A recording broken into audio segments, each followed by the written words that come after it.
Assalamualaikum warahmatullahi wabarakatuh. Alhamdulillahi rabbil alamin. Wassalatu wassalamu ala rasulillahil karim Sayyidina Muhammadin al-amin wa ala alihi wa sahbihi ajma'in. Wa ba'd. Saudara-saudariku, alhamdulillah kita sangat bersyukur pada Allah Subhanahu wa taala diberikan kesempatan kembali untuk beraktivitas, khususnya di subuh menjelang pagi ini waktu Indonesia bagian barat. Semoga kita semua senantiasa mendapatkan bimbingan, taufik, hidayah dan ridha Allah Subhanahu wa taala dalam menjalani seluruh aktivitas kehidupan yang tentunya kita persiapkan sebelum kita memulainya. Demikian pesan-pesan dalam Al-Quran, dan ditekankan kita menjalani itu semua dengan semua nilai-nilai kebaikan yang mampu kita optimalkan. Akumulasi dari semua kebaikan itu seringkali ditampilkan dalam Al-Quran dengan nama takwa. Untuk itulah setidaknya sepekan sekali Nabi SAW memberikan pesan yang sangat kuat kepada seluruh insan beriman. Bahkan diundang kita langsung dalam Al-Quran untuk berkumpul khusus menunaikan satu ibadah sepekan dalam sekali. Diramaikan itu bahkan menjadi hari raya pekanan untuk kita semua, yaitu di hari Jumat. Dalam salah satu bagian khutbah, khatib mengingatkan kita semua melanjutkan risalah yang disampaikan, dipesankan oleh Rasulullah SAW agar kita senantiasa meningkatkan ketakwaan kita kepada Allah Subhanahu wa taala dengan sungguh-sungguh, dengan serius, dan mengimplementasikan nilai-nilai ketakwaan itu dalam tatanan kehidupan kita yang terjaga sampai dengan kita wafat kembali pada Allah Subhanahu wa taala. Itulah kiranya pesan singkat di Quran surah ketiga Al-Imran di ayat 102 itu. Ya ayyuhalladzina amanu taqullaha haqqa tuqatih wa la tamutunna illa wa antum muslimun. Hai semua yang telah menyatakan dirinya beriman kepada Allah Subhanahu wa taala, yakin bahwa ia akan kembali, yakin dengan ketuhanan Allah Subhanahu wa taala, maka ia buktikan keyakinan tanpa ragu itu dengan menunaikan segala arahan-arahan berupa perintah Allah Subhanahu wa taala, meninggalkan larangan-larangan yang Allah mintakan, bahkan untuk menjauhinya. Maka semua itu disebut dengan takwa. Tingkatkanlah takwa kalian kepada Allah dengan cara yang benar, dengan sungguh-sungguh, dengan serius. Bukan hanya ketika bersama orang terlihat seperti baik, ketika sendirian menghilang nilai-nilai kebaikan itu. Di semua tempat, semua keadaan, semua aktivitas kita hadirkan. Dan di antara sekian banyak aktivitas itu ada yang terkait hubungan kita dengan Allah. Saat sholat, kita mencoba menunaikan sholat dengan spirit takwa. Sholat dengan pakaian yang baik, sholat dengan niat yang baik, sholat dengan khusyuk yang baik. Itu bagian sifat takwa yang melekat pada ibadah ritual. Demikianlah disebut orang-orang takwa misalnya di Al-Baqarah ayat kedua sampai dengan ayat 3 yang mengimplementasikan takwanya dengan meningkatkan iman dan menyempurnakan sholatnya. Dzalikal kitabu la raiba fihi hudal lil muttaqin alladzina yu'minuna bil ghaibi wa yuqimunas shalah. Orang-orang takwa al-muttaqin di sana adalah orang yang senantiasa meningkatkan keimanannya kepada Allah dan dia mengimplementasikan nilai-nilai keimanan itu dengan menyempurnakan salatnya. Demikian pula dalam kehidupan kita saat berinteraksi dengan lingkungan, dengan manusia, bahkan hewan dan tumbuhan, ada nilai-nilai takwa yang diminta oleh Al-Quran untuk dipraktekkan. Kita ambil contoh Quran surah ke-49 misalnya, Al-Hujurat di ayat ke-13 itu, ya ayyuhan nasu inna khalaqnakum min dzakarin wa untha wa ja'alnakum syu'uban wa qabaila lita'arafu inna akramakum 'indallahi atqakum. Hai semua manusia, dengan keagunganku kuciptakan kalian itu dari lelaki ada perempuan, lalu kemudian menyebar berbeda-beda tempat, beda-beda berdomisili dari RT RW yang berbeda, kecamatan, kabupaten, bahkan sampai ke level negara. Bahkan waqabail, sukunya pun satu tempat mungkin boleh jadi berbeda, satu provinsi, beda kabupaten, beda suku. Semua itu dinamika berkehidupan, perbedaan-perbedaan tempat, lita'arafu, untuk menjadikan kita saling mengeratkan silaturahim, saling berinteraksi dalam kebaikan, saling mengenal. Bukan litakhasabu, kita berbeda itu bukan untuk saling berselisih, bukan untuk saling mencela, untuk saling merendahkan. Karena keragaman yang ada itu sesungguhnya adalah jalan menuju kesatuan, jalan untuk menampilkan keindahan.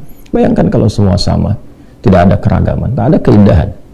Kita melihat ikan saja berbeda-beda, warnanya berbeda, ada keindahan yang kita rasakan.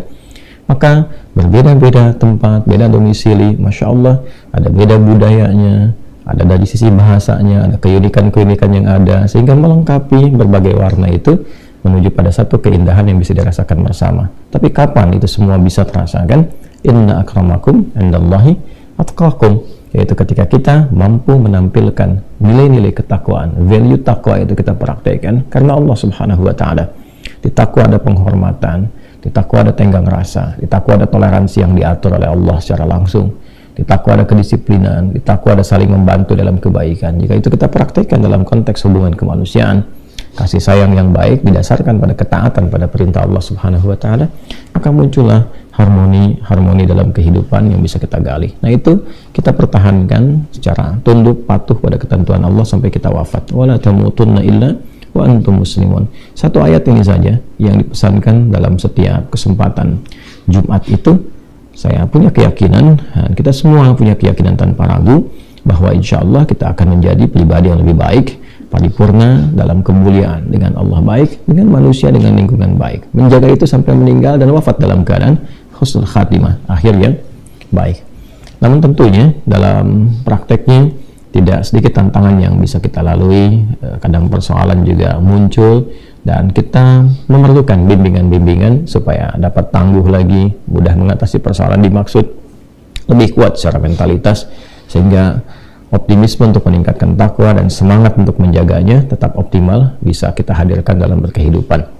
Nah teman-teman, di edisi kali ini kita akan mencoba menampilkan bimbingan-bimbingan praktis yang kita serap dalam kurikulum Al-Quran, juga petunjuk hadis-hadis Nabi Sallallahu Alaihi Wasallam terkait dengan boleh jadi berbagai macam persoalan yang kita hadapi. Kita mesti sepakat dulu, dan kesepakatan ini mesti didasari dengan keyakinan. Untuk itulah dalam Islam dimulainya dengan yakin dulu, iman dulu, baru kemudian kita bisa menunaikan syariat dengan benar dalam konteks ibadah. Kan rukun Islam juga dimulai dengan syahadat. Syahadat itu kan implementasi dari keimanan kita dulu. Ya, sebelum kita sholat, sebelum kita zakat, puasa, haji, kan iman dulu. Asyhadu an la ilaha illallah wa asyhadu anna Muhammadan Rasulullah. Karena itulah ketika kita sholat pun, sholat itu juga bagian dari implementasi iman. Bahkan disebut juga di dalam Al-Quran dengan kata iman. Wa ma kana Allahu liyudhi'a imanakum. Dan Allah tidak akan menyia-nyiakan sholat yang kalian tunaikan dengan iman kalian itu. Jadi itu dasarnya, itu pokoknya. Nah, berinteraksi dengan Al-Quran sebagai kurikulum kehidupan, jika memang kita mengharapkan Al-Quran itu ketika dibaca melahirkan petunjuk, melahirkan manfaat yang bisa bukan sekedar mengarahkan kita, tapi juga membimbing kita secara langsung menuju yang terbaik. Ya, inna hadzal Qur'ana yahdi lillati hiya aqwam. Ya, sungguh Al-Quran itu jangan pernah diragukan. Jika kita ikuti pedomannya, akan membimbing kita menuju yang terbaik. Apapun itu, apapun kegiatannya, apapun aktivitasnya, apapun persoalannya, diberikan solusi yang terbaik. Hanya dasarnya mesti yakin dulu. Itu yang dimaksud dzalikal kitabu la raiba fi. Semua isi Al-Quran itu begitu agung, begitu tinggi, jauh dari apa yang kita bayangkan, jauh dari apa yang kita pikirkan, kan? La raiba fi, dan jangan pernah meragukan kandungannya. Ya, apalagi sampai kemudian meragukan, menuduh, menyangka dan sebagainya. Hilangkan itu semua. Jadi modal dasar yang pertama kita hadirkan adalah yakin tanpa ragu dulu. Nah, setelah itu kembangkan keyakinan kita untuk kita implementasikan, mengeluarkan seluruh petunjuk-petunjuk yang ada di dalamnya terkait dengan kehidupan kita. Karena itu di dalam Al-Quran sendiri disebutkan fungsi Al-Quran sebagai hudan. Al-Baqarah ayat 185. Syahru Ramadan alladzi unzila fihi al-Qur'anu hudan linnas. Jadi posisikan setelah kita yakin betul, kan, bukan hanya kita meyakini sebagai firman Allah, kalau itu sudah otomatis, kan, tapi juga melengkapi keyakinan kita dengan sempurna bahwa firman Allah itu adalah pedoman hidup kita, kurikulum kehidupan. Nah, keyakinan itulah yang menjadikan kita mengeluarkan berbagai petunjuk dari Al-Fatihah sampai An-Nas, kita bawa dalam kehidupan.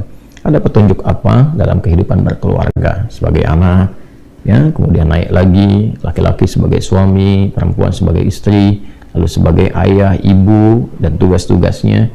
Nah, setelah yakin, keluarkan kurikulumnya, tunggangi itu dalam kehidupan. Maka perhatikanlah bagaimana keluarga ideal dibangun dari sejak era Nabi Muhammad SAW. Ya, cara berpikirnya kita akan belajar dari sejarah sirah. Ya, orang-orang sebelum datang risalah yang dijelaskan dengan sempurna dicontohkan oleh Muhammad SAW, kehidupan keluarganya bagaimana, ya kan? Bahkan ada yang mengubur anaknya hidup-hidup ketika lahir perempuan, ya, bahkan ada yang berzina tanpa batas dan sebagainya. Tapi ketika risalah diturunkan, kurikulum dikeluarkan, dipraktekkan dalam kehidupan, Masya Allah, jadi keluarga ideal yang saling menyayangi, ya kan? Kita kenal bahkan generasi setelah itu dan sebagainya. Dari era Nabi kita dengar cerita bagaimana Uwais Al-Qarni berbakti kepada ibundanya sampai digendong-gendong, sampai sekarang banyak orang ingin diberi nama dengan Uwais, kan? Kapan Uwais bisa begitu? Masya Allah, itu kan? Kapan Ammar bin Yasir bisa begitu sempurna baktinya kepada ibunya? Kapan itu terjadi? Kapan kemudian mereka saling menyayangi? Ketika datang risalah Islam. Jadi ketika Anda, seorang anak, menjadi muslim, ya menjadi muslim cukup sebagai muslim, pasti sayang orang tuanya. Gak mungkin ada anak mengatakan dirinya muslim, ya, tiba kemudian durhaka kepada orang tua. Bukankah ada ayat-ayat yang bahkan melarang kita hanya untuk berkata saja, ya, kata demikian aja dilarang, apalagi dengan membentak misalnya, apalagi dengan durhaka aspek-aspek lain. Itu kalau kita memahami betapa indahnya Islam. Demikian orang tua, bagaimana Allah Subhanahu wa Ta'ala memberikan pesan-pesan kuat pada ayah misalnya, ya, kepada ibu misalnya, untuk saling harmoni, membentuk keluarga yang baik, bertanggung jawab di akhirat. Bahkan Allah mengatakan, jaga diri kalian dan keluarga kalian, ku anfusakum wa ahlikum nara. Ya kan? Ayo kalian semua kompak jaga diri, kemudian menata ke dalam keluarga yang baik, jangan sampai berbuat maksiat, jangan sampai terpisah saat di akhirat. Itu luar biasa. Nah teman-teman, insya Allah petunjuk yang kita tampilkan di kesempatan pagi kali ini secara cepat dan singkat adalah hal yang terkait dengan kehidupan maliyah, aspek-aspek harta benda yang terkadang beberapa tantangan yang didapati adalah sebagian manusia, termasuk dalamnya umat Islam, terjebak dalam persoalan utang piutang.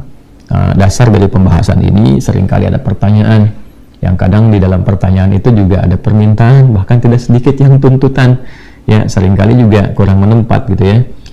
Teman-teman, bersyukur kita pada Allah Subhanahu wa Ta'ala, saling share, ya kan, saling bisa memberikan solusi dalam arti mengarahkan dan sebagainya, tapi juga harus menempatkan, ya, tidak sedikit yang berkirim surat, ya, persoalannya masalah-masalah utang piutang, tapi juga tidak sedikit yang meminta kami untuk melunasi utang, ya.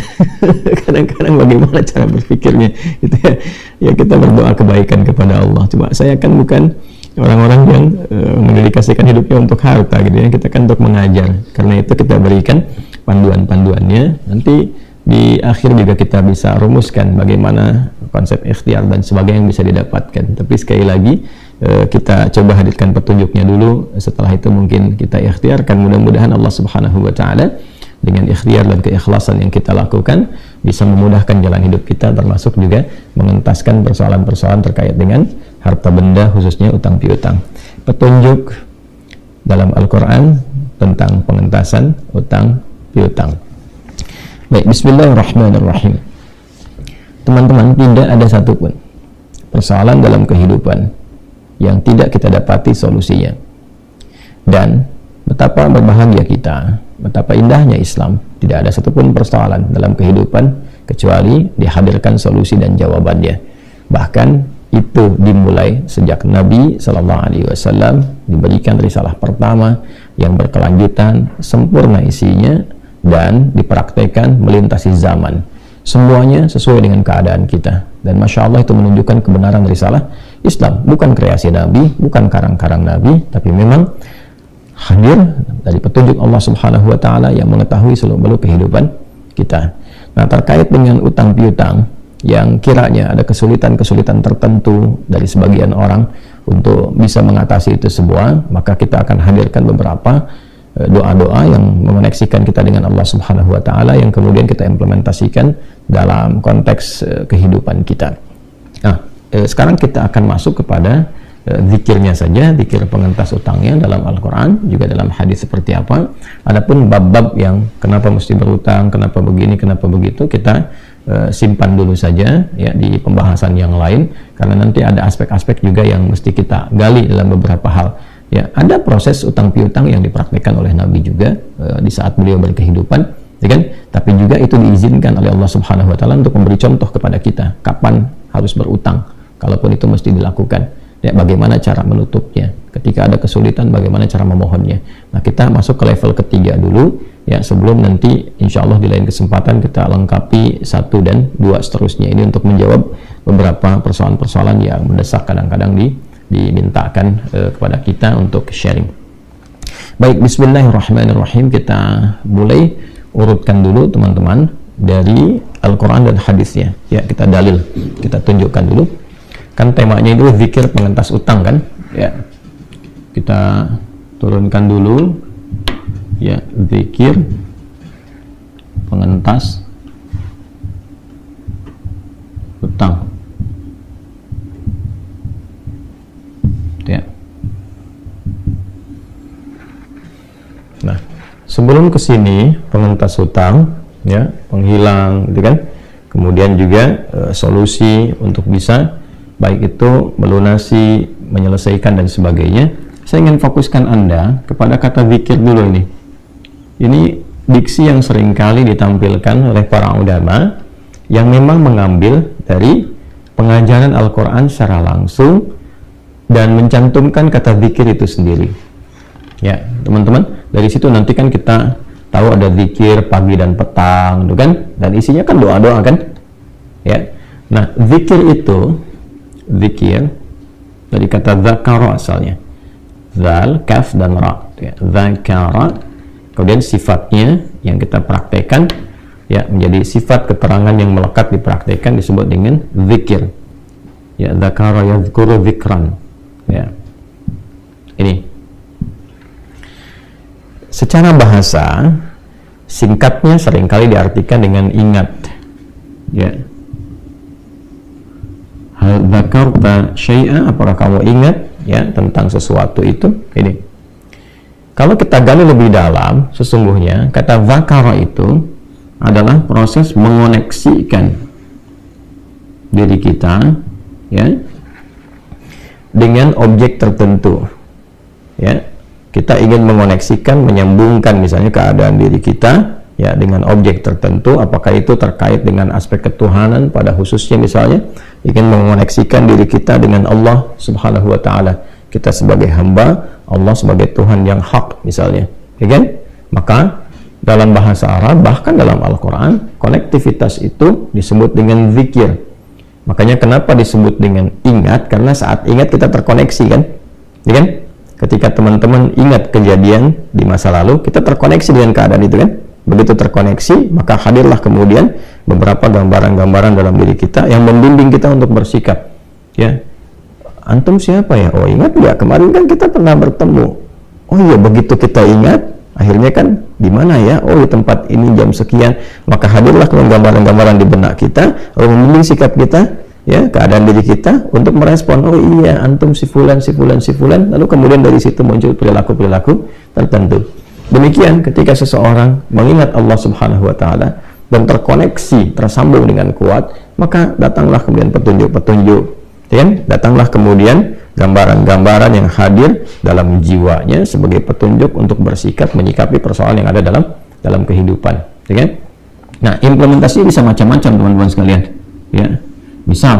Bisa dalam bentuk sholat misalnya, ya. Karena itu sholat disebut dengan zikir sini. Dalilnya apa? Quran surah ke-20 Taha ayat ke-14. Itu sholat disebut dengan zikir. Ya. Innani anallahu la ilaha illa ana fa'budni wa aqimis salata li dzikri. Sungguh akulah Allah, Tuhan yang hak, tidak ada Tuhan selain aku, kata Allah. Maka buktikan kebertuhananmu kepadaku dengan menunaikan sholat, sembah aku, ya, dan tunaikan sholat sebagai zikir. Nah, ini kepadaku yang mengoneksikan engkau denganku karena imanmu. Jadi sholat disebut dengan zikir karena saat sholat kita terkoneksi dengan Allah, ya. Baik, pun demikian doa. Nah, ini doa juga disebut dengan zikir. Nah, doa, ya, disebut dengan zikir karena saat kita terkoneksi, ya, dengan Allah itu dalam keadaan berdoa. Saat berdoa kan kita nyambung kan, terkoneksi dengan Allah kan, bahkan menyebut namanya, ya. Makanya seringkali ada zikir-zikir, azkarus sabah, azkarul masa, zikir pagi, zikir sore, isinya kan doa semua tuh, ya. Kenapa? doa disebut dengan zikir? Karena seseorang saat sedang berdoa, dia mengoneksikan dirinya dengan Allah Subhanahu wa Ta'ala. Karena itu dalam Al-Quran, di surah ke-7 khususnya, Al-A'raf, di ayat ke-205, itu doa disebut dengan zikir. Wadhkur rabbaka fi nafsika tadarruan wa khifatan wa dunal jahri minal qaul. Maka berdoalah, minta, berzikirlah dalam hatimu yang paling dalam. Maksudnya apa? Minta dengan segenap hati, dengan khusyuk. Ya, silahkan disuarakan, minta, tapi tidak harus suara yang berteriak kencang, karena kata Nabi, Tuhanmu itu kan maha mendengar, tidak tuli. Maksudnya silahkan memohon, ya, dengan suara yang bisa diresapi oleh hati, itu maksudnya. Bukan tidak bersuara, ya, dengan bersuara, mengeluarkan suara yang diresapi oleh hati. Ya, kalau suara kencang kan hati juga meresapnya kan turun, ya, antara lisan dengan hati kan selalu begitu. Kalau ingin beriringan, maka transmisi gelombang itu harus sama, antara suara dengan hati disatukan, ketemu tuh di satu titik. Ya, begitu kita keluarkan suara, hati meresapi, kan gelombangnya kan akan sama tuh, ya. Ya, nggak terlalu kencang, nggak juga terlalu rendah, gitu, akan ketemu di satu titik. Nah, itu yang dimaksud di ayat ini. Ya, poinnya adalah silahkan berdoa, koneksikan dirimu dengan Allah. Jadi kalau berdoa itu upayakan terkoneksi, bukan cuma sekedar menyebut. Ya, Alhamdulillahilladzi ahyana ba'da ma amatana wa ilaihin nusyur. Doa habis bangun tidur kan? Bangun tidur berdoa. Bukan cuma di lisan, karena doa itu disebut dengan zikir. Ya, jadi upayakan yang dibaca itu terkoneksi, terhubung kepada Allah. Bagaimana bisa terhubung? Kalau imannya jalan, kalau hatinya meresapi itu. Makanya ketika kita berdoa, usahakan itu dalam keadaan sadar. Ya, sadar, jangan dulu sambil ngantuk begini. Nah, kesadaran itu didorong oleh kehusyuan dalam hati. Itu yang dimaksud zikir. Ya, wadhkur rabbaka fi nafsika tadarruan wa khifatan wa dunal jahri minal qaul. Ini gambarannya, teman-teman sekalian. Maka doa disebut dengan zikir karena mengoneksikan seorang hamba dari permohonannya kepada Allah Subhanahu wa Ta'ala. Ini, ya, kebertuhanan kita kepada Allah, sekaligus memberikan kesan jangan sekedar melafazkan, tapi iringi lafaz kita itu dengan penguatan dalam jiwa kita. Ya, termasuk Al-Quran juga.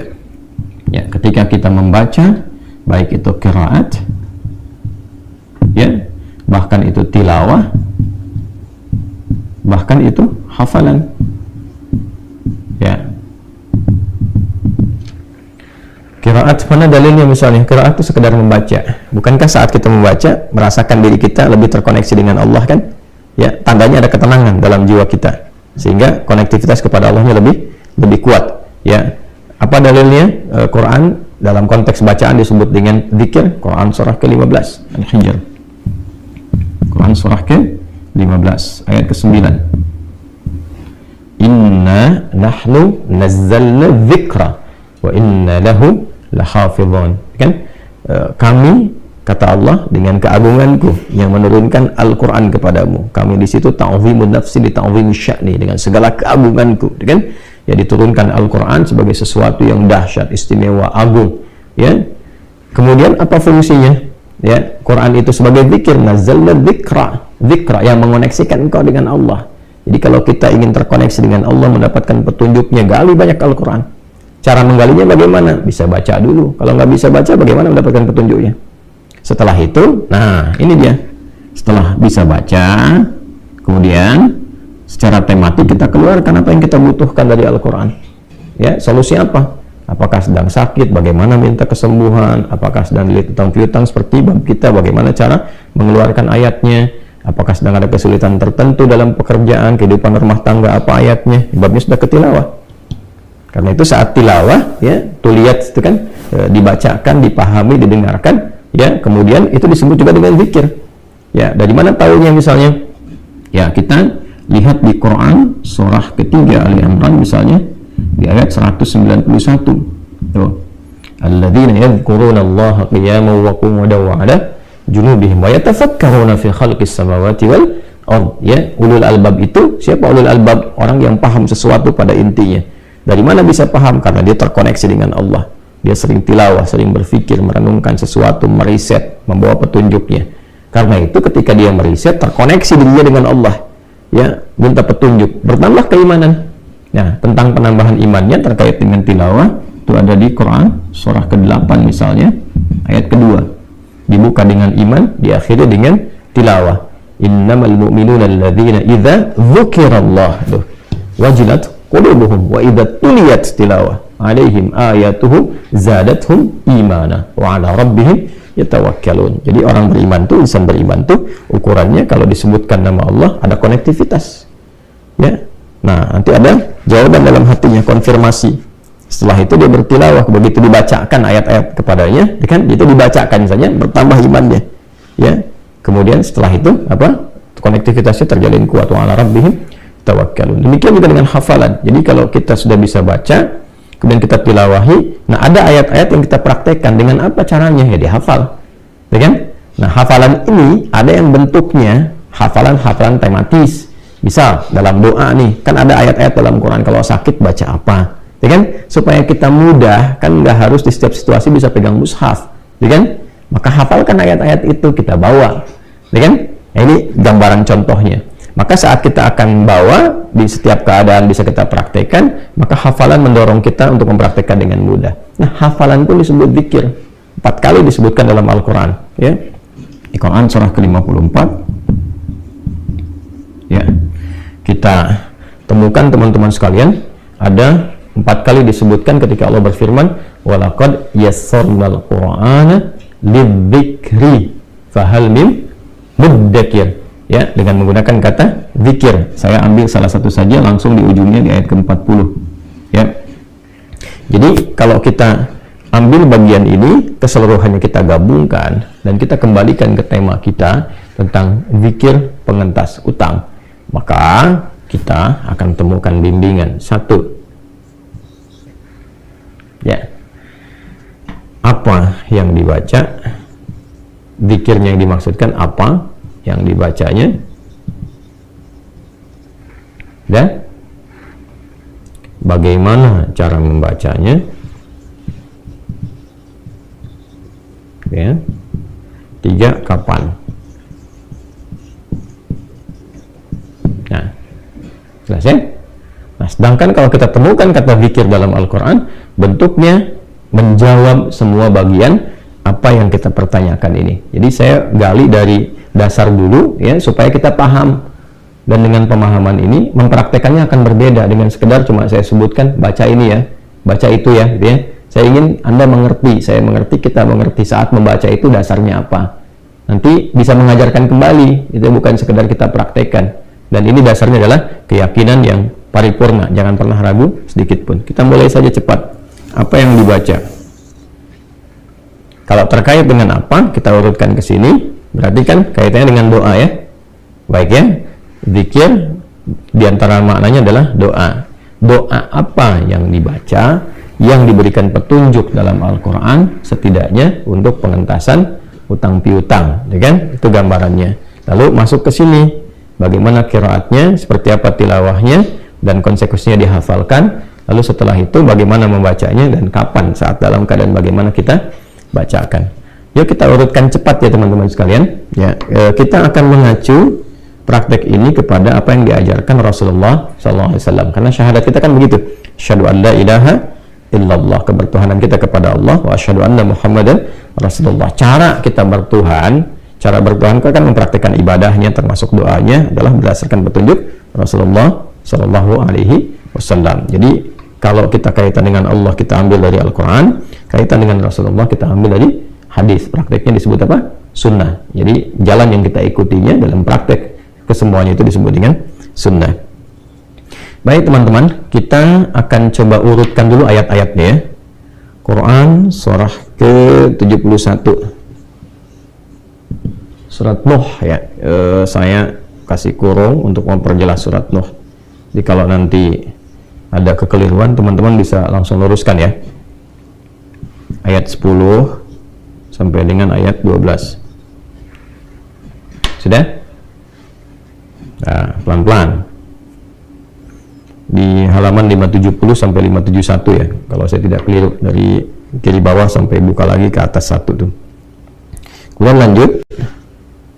Quran surah ketiga, Ali Imran.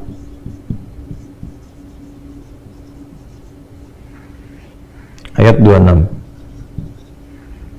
Ya, pelan-pelan ya.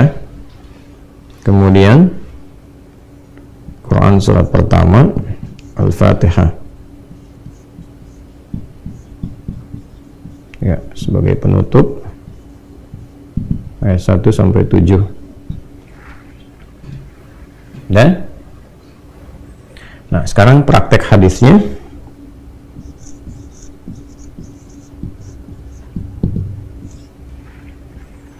Hadis diriwayatkan oleh Anas bin Malik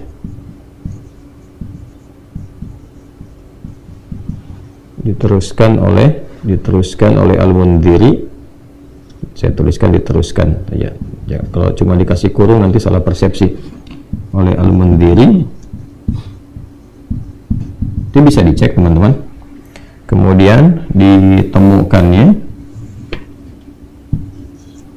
ini tekan ke atas, ditemukan di kitab Al-Jami' As-Shaghir, Jami' As-Shaghir karya Imam At-Tabrani. Imam At-Tabrani,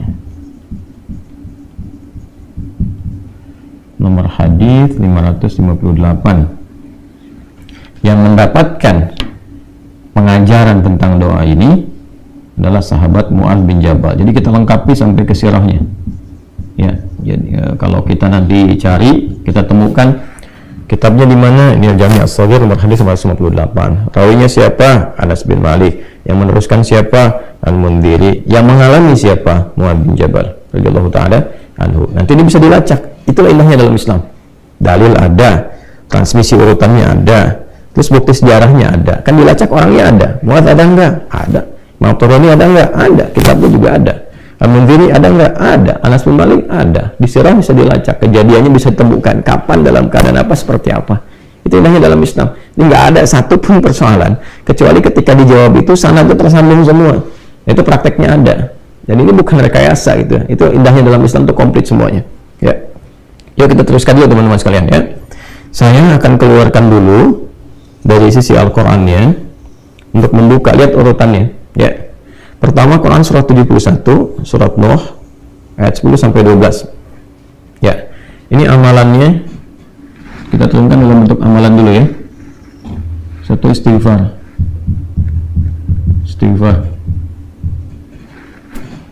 Dan tas ya. Dalilnya apa? Ini Quran surah Nuh surat 71 ayat 10 sampai 12.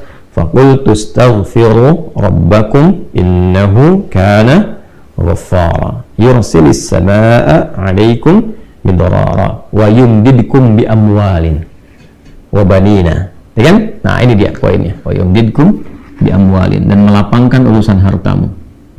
Ya. Di ayat yang ke-12 koneksinya ayat 10, terus intinya di ayat ke-12-nya.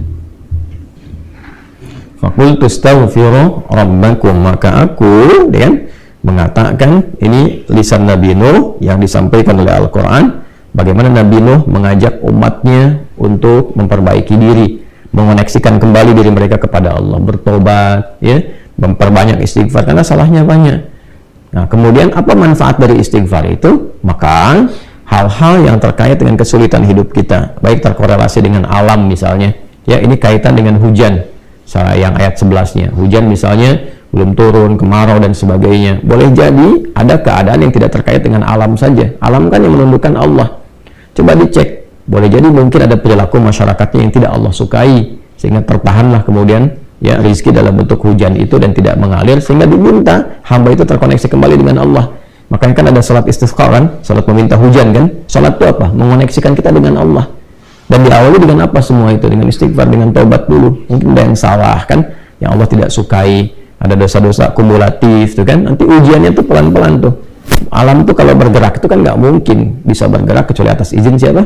Ya, izin pemiliknya, izin yang punya, yang mengaturnya. Kan Rabbul Alamin itu yang merawat, mengatur. Alhamdulillahi Rabbil Alamin. Kita bersyukur dengan menjaga alam dan sebagainya. Ketika manusia berbuat kerusakan, kan, maka Allah berkehendak supaya kembali dijaga lagi. Ada banjir, ada hujan, likuifasi, macam-macam. Itu kalau kita urutkan tuh, bukan hanya persoalan alam saja, ada tangan-tangan manusia berperan di situ yang merusak, sehingga alam menyeimbangkan kembali. Nah, keseimbangan itu kan hukum Allah, Allah yang mengatur. Ya, bagaimana cara menyeimbangkannya tuh? Nah, dalam konteks ini istighfar, mengoneksikan diri kita kepada Allah itu insya Allah dengan izin Allah Subhanahu wa Ta'ala melapangkan keadaan-keadaan termasuk terkait dengan kemarau berkepanjangan, ya, belum turunnya hujan. Nanti cara prakteknya bisa dengan memperbanyak, bisa dibawa dalam salat, ya kan? Nah, ini poin pertama, kan dalam salat kita istighfar dulu kan? Ya, subhanakallahumma rabbana bihamdika Allahumma ighfirli. Dalam antara rabbi ighfirli, ya kan? Warhamni wajburni dan seterusnya. Itu yang dibawa dalam praktek sholat. Bacaannya sudah ada, contohnya sudah ada. Kalau tidak di dalam sholat, ya kita perbanyak istighfar yang bisa kita lakukan. Astaghfirullahaladzim, astaghfirullahaladzim, astaghfirullahaladzim. Kalau mau kita bawa dengan suasana kita yang mungkin banyak karena salah melangkah, ya, terjebak dengan riba, karena salah bertindak, hanya ingin flexing, ya, kemudian tiba-tiba pinjam ini, pinjam itu, utang sana, utang itu, dengan akhirnya terjebak dan sebagainya. Salah tuh istighfar. Astaghfirullahaladzim. Karena merasa salah, bisa kita lengkapi. Astaghfirullahaladzim alladzi la ilaha illa huwal hayyul qayyum wa atubu ilaih. Itu kan? Astaghfirullahaladzim alladzi la ilaha illa huwal hayyul qayyum wa atubu ilaih. Maka apa korelasi istighfar itu? Ya, terkait dengan persoalan harta benda, sehingga kita mendapatkan kelapangan untuk bisa mengentaskan persoalan tentang piutang. Ayat 12-nya, wa yumdidkum bi amwalin.